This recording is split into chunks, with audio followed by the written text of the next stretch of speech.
Thank you for everyone who's staying so late today. The last paper is my own history of this paper. We actually presented about a year ago this paper first time. We didn't present it, we just showed it to students at the Baroque workshop. And this was the first time that it was before even the paper was written. And this probably, as paper gets completed, was probably one of the last time I have to, it's one of the few empirical papers that I have, and that's the only one probably that makes sense showing here. So what is the paper about? It's related to the presentation that we had on cryptocurrencies and Bitcoin. The issue was that, like, what happens if eventually the government can pull back on its liabilities and refuse to pay on its currency, or refuse to fulfill the obligations on the, such as that organizations can refuse to pay for bitcoins if you try to return bitcoins to the origin. So this paper talks about compensation structure, about the options issued to the employees. It's actually a labor economics paper. It's the first labor economics paper that I worked on.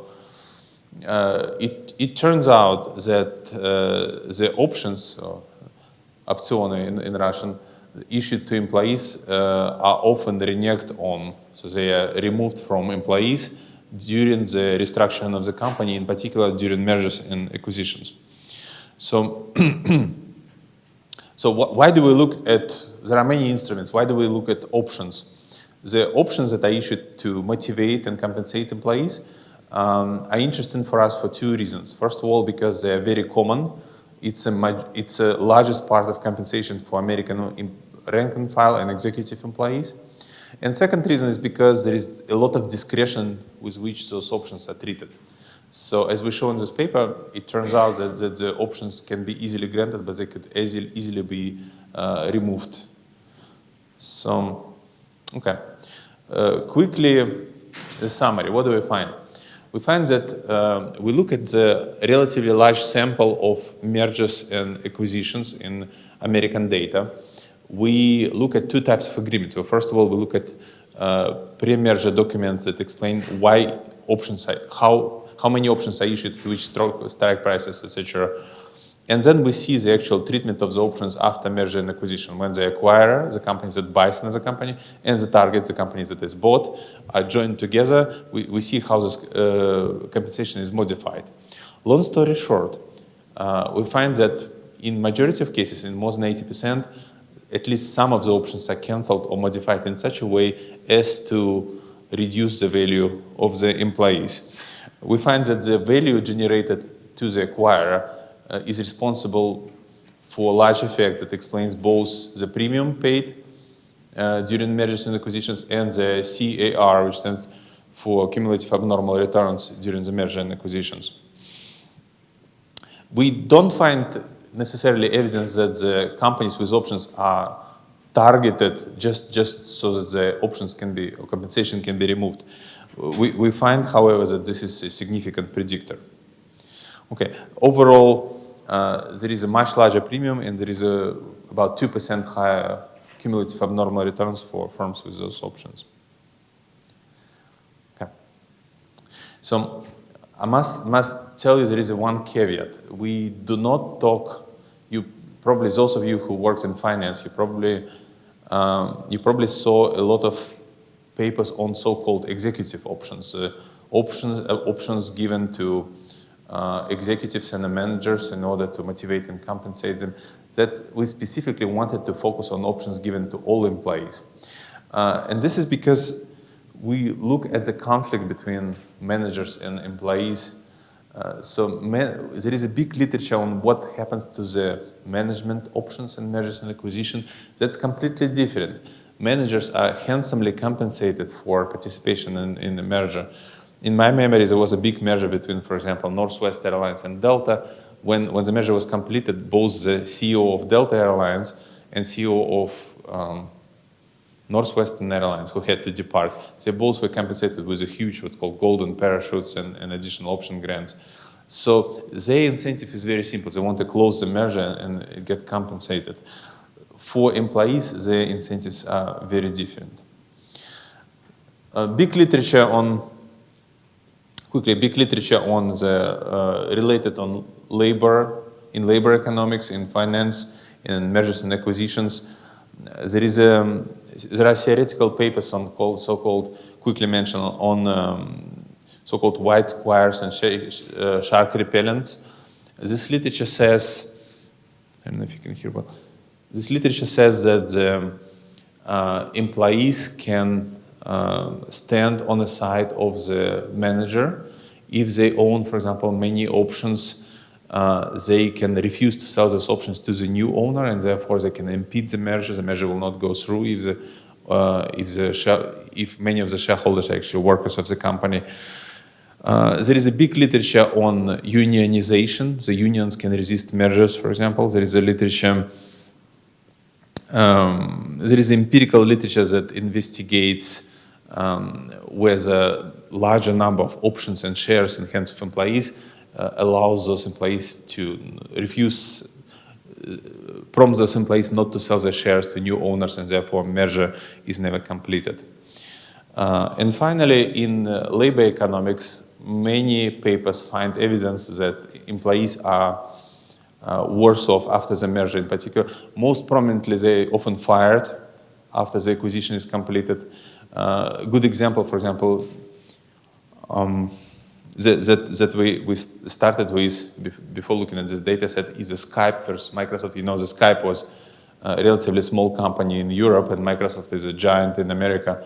The Microsoft bought a Skype, and in addition to firing some of the employees, they removed absolutely all options which were worth millions and millions of dollars. So eventually we tracked through LinkedIn, we saw that many of those employees actually left the company, ended up in other companies because they lost all compensations that they had in the original Skype company.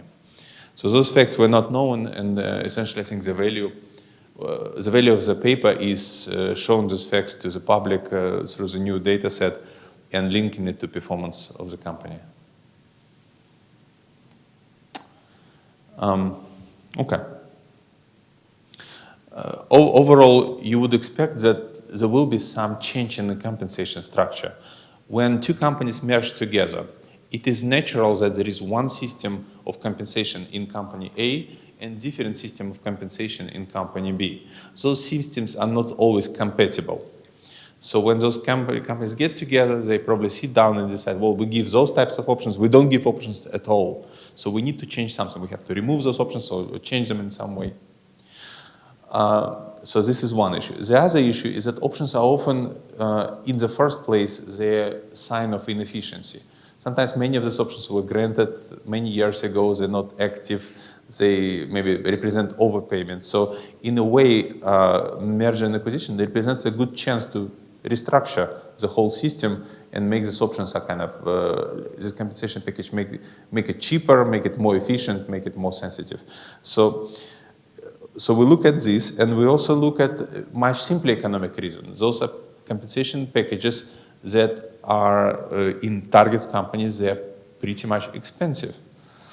So, and then we kind of, when we came to this conclusion that they're just expensive for the acquiring company, we realized that they're expensive because they worth millions and millions of dollars usually for average company in our sample. We found another reason. So this, I think, is interesting.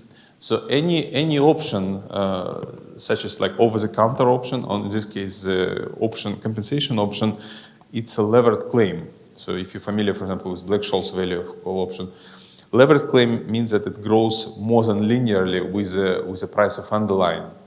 Here's a quick example. Suppose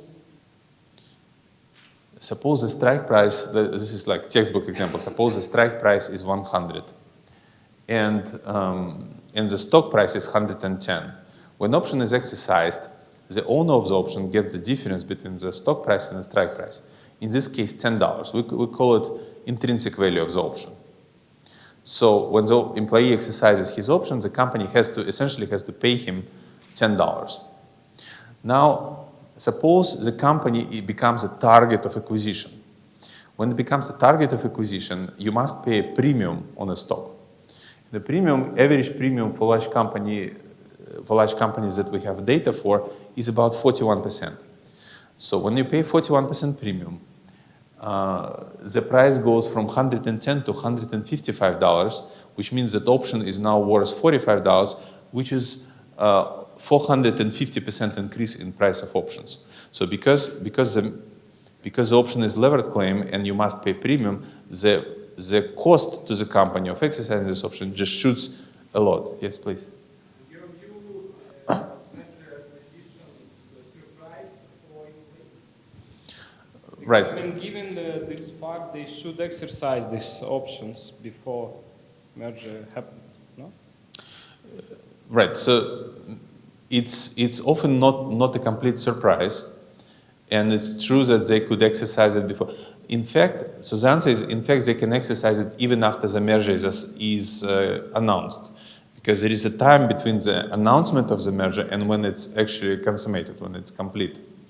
So because of this, it's very hard to cancel the options which are what's called vested, which are already active, and which are in the money. So those options we show is the hardest to cancel. So there are only few cases when the acquiring company was able to go and take away those options. In most cases, it is what's called out of the money options, where the stock price is below strike price. And this is unvested options, which are still not exercisable, that could be removed. Okay. And what is the fraction of managers' stock options in total stock option compensation? Overall, if I get to tables to show some of the results, options represent about 5% of the market value of the company overall, and about 1-2% of those are executive options. Executives are compensated disproportionately more, so each executive will hold a couple $1 million of options, while the workers hold much fewer options, but there are fewer executives. There are only like 5 top guys in the company.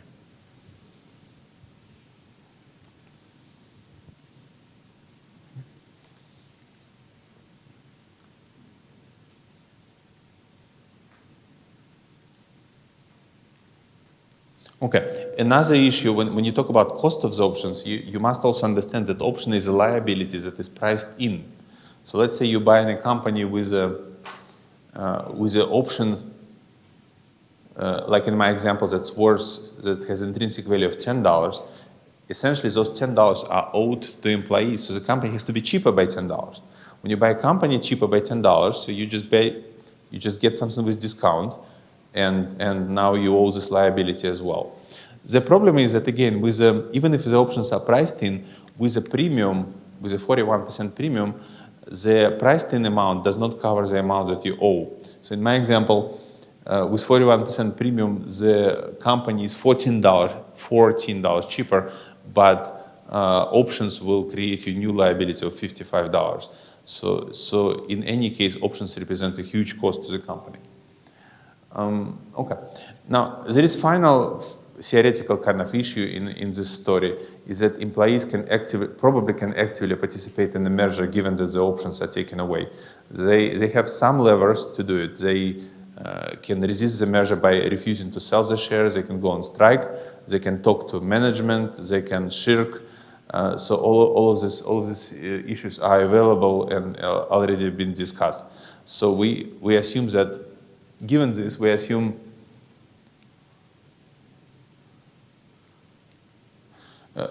given this,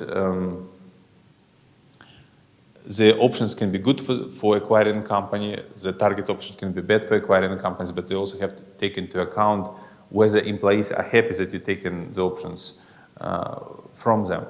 Now, you would say, why would employees ever be happy if you remove their compensation? That's because the removal of the options from the company is only side of one part of the story. While some of the compensation has been modified or removed, there are positive sides of the merger as well. The direct positive side is that the stock price is going up. So if, for example, when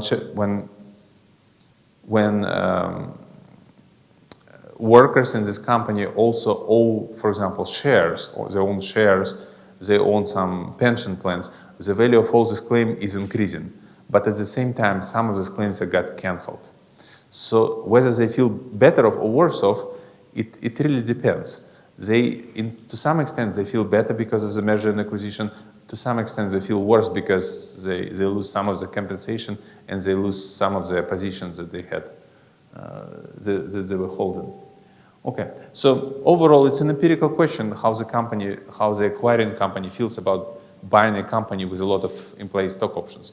It's obviously a cost because now you have to assume all this liability, but this cost can be modified, canceled. Those options can be canceled, those options can be transferred into options of smaller value. And finally, you have to take into account what employees think about modification of the options.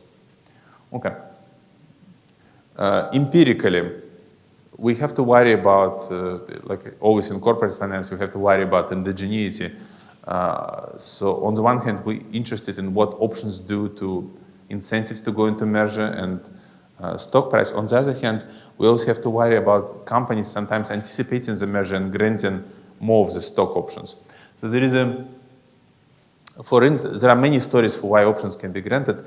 The one story that I personally like, and it's not in the literature, it's that sometimes options are granted just expecting the merger because this is the way to pay those options. So the idea is very simple. The companies can grant a lot of options. If the merger goes through, then those options will be paid by the new owner. If the merger does not go through, those options granted at the money go under. So they go out of the money and they're never paid at all. So either way, the simple binomial model shows you that compensating with options is very cheap. Anyways, so we'll not talk about data. We have an assistant that collected much of this data from SEC's filings. So some key numbers. Some key numbers that you need to understand the data. First of all, whenever we collect some of the largest mergers in US data, in each merger the premium is paid. So if we look a couple of weeks before the merger and at the time of the announcement of the merger, of course we see the stock price goes up a lot. That's because without offering the premium, it's impossible to buy the stock of the target company. So this is natural process. It could also be a sign, of course, of price discovery. So there are papers in the literature showing that even if the merger is unsuccessful, the stock price of the target company still remains to be very high, about 15 to 20% higher. That's because we suppose that the merger recognizes the true value of the target company. So we see on average 41% premium on the target. We see that in most cases it's a cash deal. We look at the target option variables. We see that those target options represent about 10% of all shares. So that if all options are immediately exercised, then this will add another 10% to total shares of the company. That's a huge number. And value of outstanding options, because many of them are out of the money, is not 10%, but it's only about 5%. Of market value of the target company. So we find that targets are not really different from control firms. They are slightly less profitable than control firms, and they are a little bit more research and development active than the average sample. Okay, so what could happen to employee stock options? They could be outright canceled, in which case employees get absolutely nothing. They could be cashed out. Cashed out means that if they're in the money, you get intrinsic value at some later point. They could be modified, and usually modification is done in such a way that you are given the options with the same intrinsic value on the stock of the acquiring company. As we discover later, the problem is that the acquiring company is usually much less volatile and pays many more dividends. When this is the case, the value of those options with the same intrinsic value is much smaller. So essentially, when the options are transferred into stock of the new company, the value, it looks like it's the same option, but this option has a much smaller, usually twice smaller value. options are usually when there is a change of control, what usually happens is all options got accelerated. Accelerated means that they become immediately exercisable, they become immediately vested. And we have separate note on this in the paper. Okay. So, yeah. Uh-huh. When you have a merge, then the target company is not traded anymore on the exchange, so you don't know what the price is. It's sort of, you don't know what the volatility is of a company that merged with some other company. Yes, so you could good question. You could observe everything for the company A before the merger, everything for the company B before the merger, and company A, B after the merger, if it's a public company. For those that are not public companies, of course, some of this would be missing. And the target companies are usually much smaller, kind of like high research and development firms with a lot of volatility, so the options are more valuable. When the merger is complete, there is only a single company, AB, for which we can see the volatility, and because it's a much larger company, now its volatility is much smaller and dividends are much higher. So the value of those options with the same intrinsic value is much smaller. Yeah, of that big company, but essentially the target company became a the target company, stock company. is not traded after that, so you just cannot continue to supply the options of non-existing company anymore. Therefore, when options are given to employees, there is an agreement on what options mean. It's just like options is not a paper; it's just like some promise. Yes, so essentially you don't know what these options are if the company disappears. Exactly. Yeah, and when this agreement is written, there is a part of this agreement that's called change of control. Merger and acquisition is an example of change of control. The one company buying another company changes the control of this company, and basically the agreement says anything is possible at this point. The options are immediately accelerated. That's very common. But besides the acceleration, you could remove these options completely, and this would be totally legal. Thank you for the question. Okay. We find that basically we look at because we saw from the SEC filings, we saw what happens to options. In majority of cases, at least some of the options are canceled. Very briefly, in most cases, the out-of-the-money options canceled completely because they cannot be exercised immediately, and it's unclear what to do with them. Only in some cases, they transferred to the stock of new company. The unvested options are more likely to be canceled than vested, but not much. Anyway, okay. So this is probably one of the most important slides that you have to look at. Everything is auxiliary. So how much is it, what does it do to employees and what does it do to acquiring companies? We find that you can compute change of the compensation of employees in the most direct way. You can compute how many options employees lose in merger and acquisitions, or if the options are transferred into new type of options, what is the difference between old and new value? So with this method, we find that employees lose approximately half of the value in mergers and acquisitions. So approximately half of their compensation is gone, even if they stay in a new company.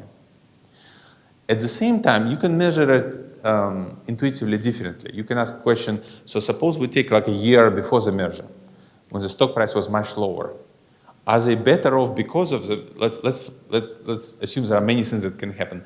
We can ask, are they better off now because the merger happened than they were if the merger has not happened? So for this, we take into account the run-up in stock price because it was a good news of the merger. And we take into account how many options were canceled and how many options they received in the new. So basically, the answer is if you ask a question of are they better off because of the merger, then on average, they may be slightly better off because although they lose a lot of compensation, all the remaining parts of the compensation is going up with the stock price run-up. So they're about 4% better off. But even then, if I split the sample into firms where some compensation was canceled and into the sample where no compensation was canceled, in those firms where options were, at least some options were canceled, no matter how you measure effect, it's always negative. Employees always lose money, even with a positive stock price and all positive effects of the merger. So, okay. So, yeah, sure. I can't help asking this. It seems that it's very complicated to calculate the value of these options. And if you use just Black-Scholes formula, Yeah. it's probably not the correct formula to use because there is lots of optionality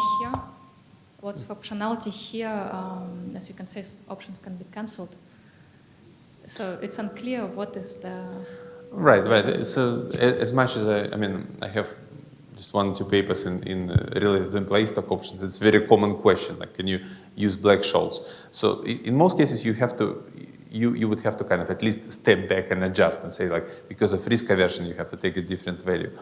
I think in this particular case, taking Black-Scholes value as a true risk neutral value of the compensation is the right approach, because we're actually not so much interested in what it does to employees. I mean, it's a side issue.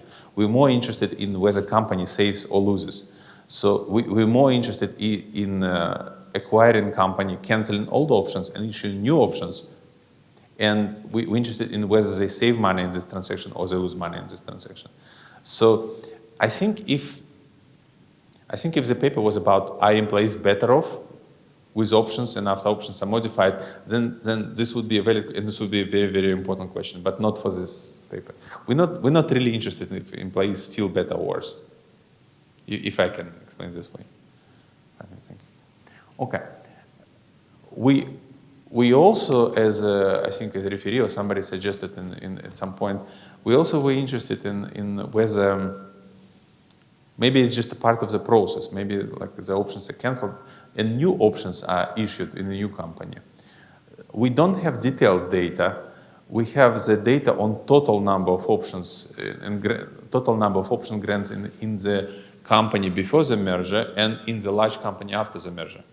So, for example, in the large company after the merger is complete, we can see that the new grants are not significantly larger. So you can see in the table below that when we look at acquiring company before the merger, T-1, during the year of the merger, at year 2, and the year after the merger, T+1, we look at the mean number of grants, and it actually goes down, meaning that the only way to give more options to the new employers that came from the target company would be to reduce grants to the existing employers, which is unlikely. So overall, we don't think that the cancelled compensation is replaced with new grants. It doesn't look like. Perfect. Okay. So overall, the main part of the paper from the looks into the question. So what does it do for the acquiring company? Does it, first of all, is it more likely that acquiring company goes after after target companies with options? If it cancels the option in target company, does it experience positive price reaction? And if it buys this company, is it willing to pay a higher premium?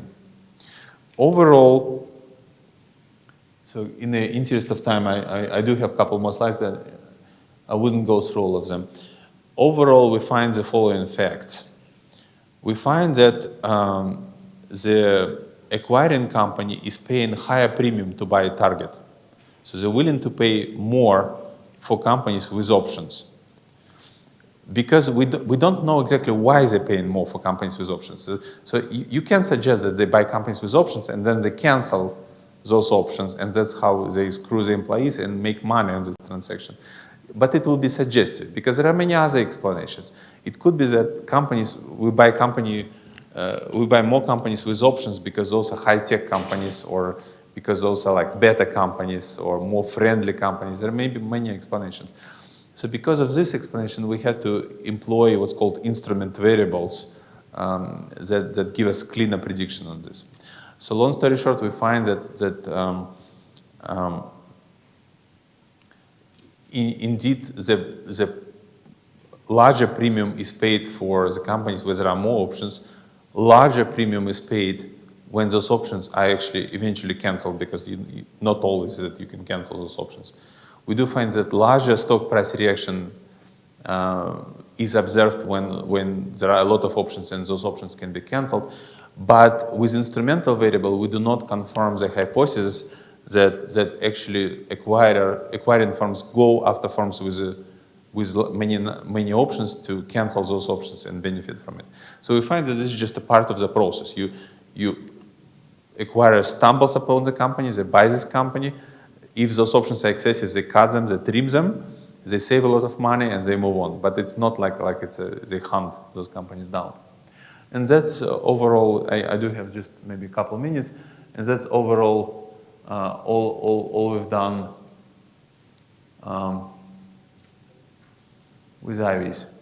So what do you find? So we sort of found interesting data, and we worked on this paper, we worked on the labor literature. I actually found the results fascinating. We found that in the majority of cases, when there is a change of control in a company, and that in particular merger and acquisitions, that's where we got data, the compensation is reduced. So those couple examples we saw in the beginning, one example that I saw, for example, was Skype. Another example was like Texas Instruments was buying another company. When we saw examples when a company is purchased and compensation is reduced severely, we saw that this is kind of something out of the completely crazy example. When we went through the data, we find that it's very common. So essentially all this compensation literature, there is a huge literature in corporate finance talking about optimal compensation to employees, to executives. So all this literature kind of not exactly understanding that those options are just some promise that in many cases can be taken away. And this is one of the cases when they do take the compensation away, and the acquiring company experiences benefits from them. Okay, that's all. Thank you.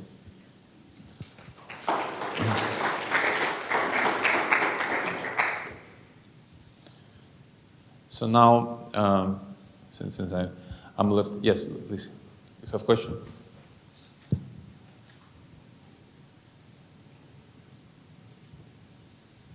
So I was wondering what you could exploit the nature of the acquisition. So some acquisitions are like firms in the same sector, and there often the motivation is synergies. And if you think of synergies, the simple way of reaching a quick synergy is just skip these things and you reduce the labor cost and solved. But there are other acquisitions that are between sectors where it's about vertical integration, where it's about getting to new markets, and the motivation is not the synergy. So I wonder whether you could somehow split the underlying motivation for the acquisition and relate that to the likelihood to skip these contracts. I think it's a great question. So first of all, of course, we as much as I know, I'm very far from merger and acquisition literature. I usually write theoretical models. Now, as far as I understand, there is a lot of attempts made to distinguish kind of synergies, like whether it's a cost or it's a benefit, and in no cases it was possible to do. That's because we really not sure what's going on in company. We really cannot, even if stock price goes up, we're even not sure whether it will result in actual synergies. That's because the change in value comes from both premium paid, pre-premium stock run up, and the price reaction after the announcement. So because of all these issues, we don't really know. Now, specifically about industry, we actually do split. I haven't shown this result. We split results on within an industry merger and from one industry to another merger. I think it's more common that the merger is within one industry, but I don't think we find anything different about, like in terms of what happens to options between one industry company buying another company in another industry. What we did find differences is when one company is private but another one is public. And that's understandable because if control goes into public companies that you cannot issue new shares, you just have to cancel old shares somehow with some compensation or without.